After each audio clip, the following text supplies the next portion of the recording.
An Ontario food bank is taking steps to ensure that international students can no longer scam food away from those who actually need it. Let's get into it.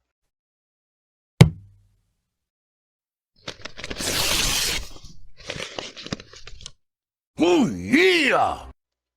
What's going on, ladies and gentlemen? Welcome back to The Fringe. I hope you guys had a lovely weekend, and if you're enjoying a long weekend, thanks to the Remembrance Day holiday, whether it was on the Friday or today, I hope that you're enjoying that extra time off and also gave a little bit of time to reflect on those who paid the ultimate sacrifice for us to be free.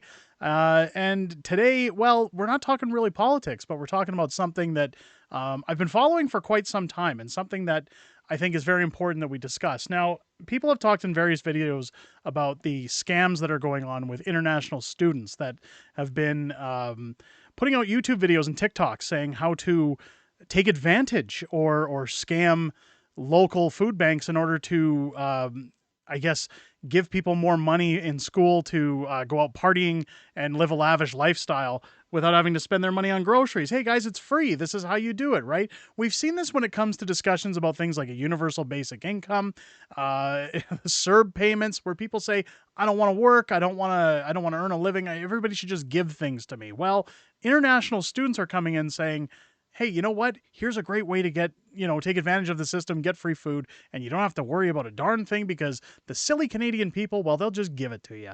I want to get into this article from the National Post that came out a couple of days ago. Big shout out to my wife who actually passed this story along to me, knowing that I had an interest in it. A local food bank in Ontario is turning away international students looking for free food. And of course, you can see a sign down from the food bank here where it says new clients this way to line up to the left. Clients with appointments need to line up to the right. No washrooms. Do not enter food bank. No international students. So we're gonna get into the article, and then, well, I guess we should probably reflect a little bit on where this started. Now, this is one of the many videos that exists, similar to TikToks that are going around, saying, here's how you get free food. And while this video is in, I believe it's in Punjabi, again, if I'm wrong on the language, I apologize. So we won't really be showcasing the dialogue in this video enough, but you can see. तो बहुत कम लोगों को पता है कि आप Canada में free food hampers claim कर सकते हो जिसमें वो डिफरेंट टाइप के food products Let's turn the volume down a little bit there, folks. काफी ज्यादा फाइनेंशियल प्रॉब्लम्स आती हैं specially You can actually see where he's talking about, he goes into food hampers, he films himself going into the food bank with his backpack and his GoPro. So he's got his nice little camera. There's a big smile on his face. See that? Oh, look what I got, everybody. Look, there's the free food I scored. There's the smile on my face. Now, of course, as he goes into the rest of the video, he shows here's the hamper I got. Here's the free food.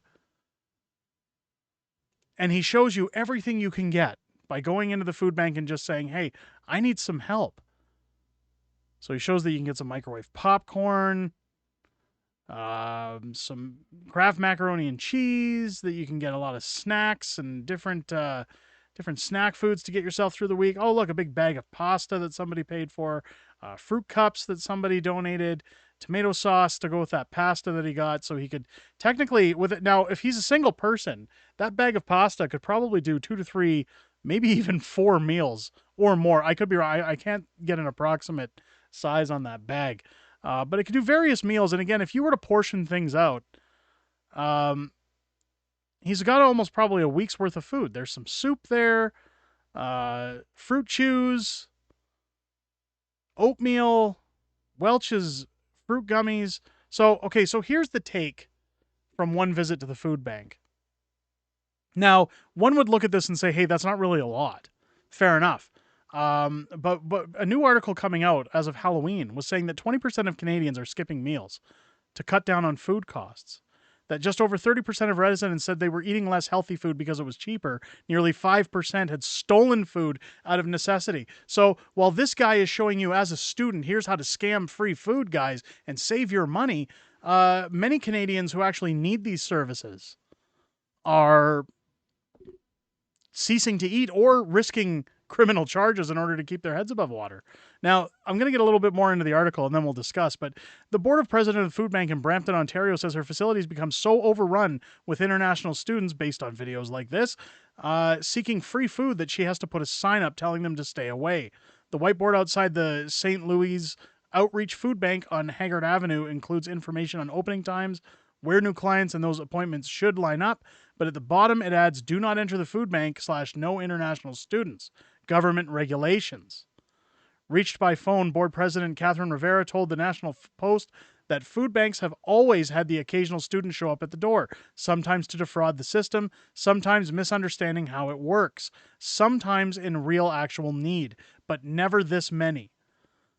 What's happened this September, she says, is when we're in the middle of serving families and you get a group of kids, you can tell they're very young students with backpacks.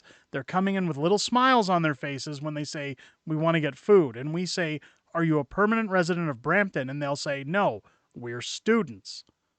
She adds that what started as 1 or 2 students a day in September soon escalated to 3 or 4, and now we're finally seeing 5 to 10 in groups coming every day. And it's happening a lot. It's happening with a lot of other food banks. I'm getting calls now that not only from food banks, but churches in Brampton saying that they're running out of supplies because they have this influx of students coming in.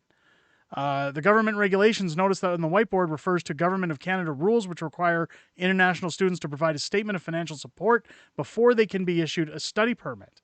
You must prove that you can support yourself and the family members who come with you while you're in Canada, a government website says, stipulating $10,000 per year, not including tuition, for the student, plus $4,000 for an accompanying family member.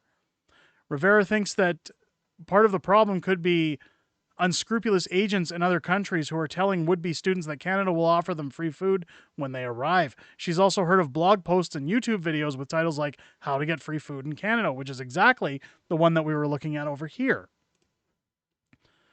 She's personally seen students who are fully aware they're misusing the system. We show them the documents that we got off the government website, and they laugh and walk away because they already knew. Or other things they will say is, well, we just got food from the other place. And our thought is, excuse me, you just went to another food bank and now you're coming here. So there's abuse happening now where they're not only going to use one, but they're going to many. And they know darn well that's not supposed to happen. So again, when we look at this food that this man has gotten from one food bank, now this was in Surrey, it says. So Surrey, BC.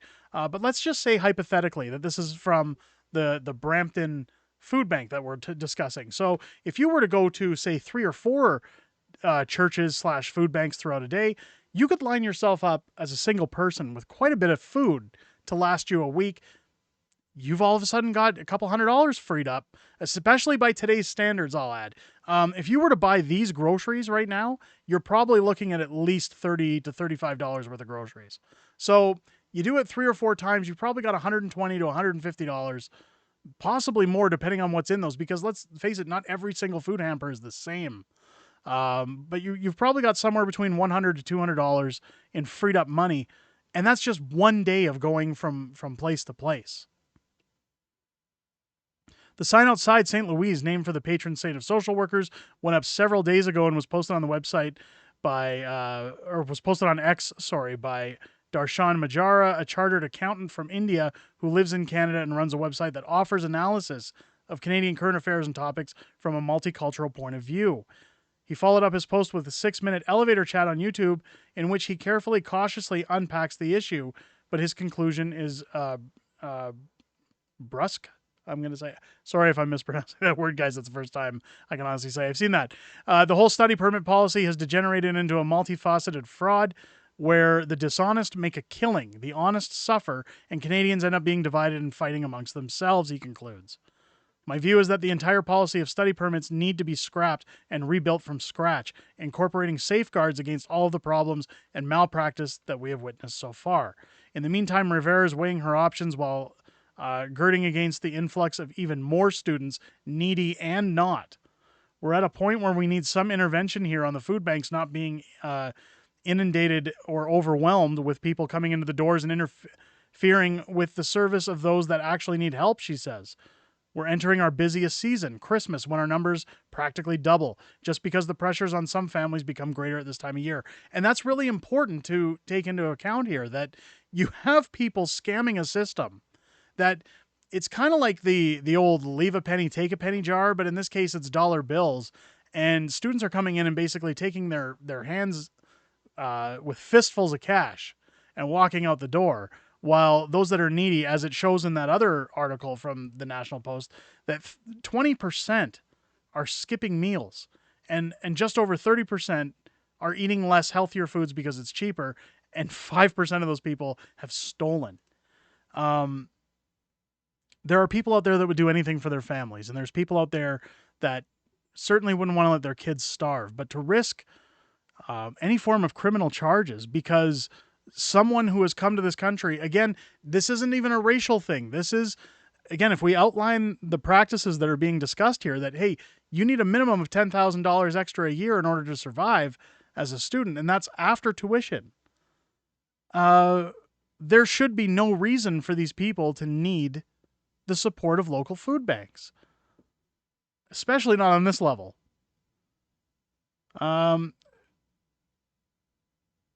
She adds that with the war in Ukraine and with a lot of insecurities around the world, we're getting people from all over the world coming in now.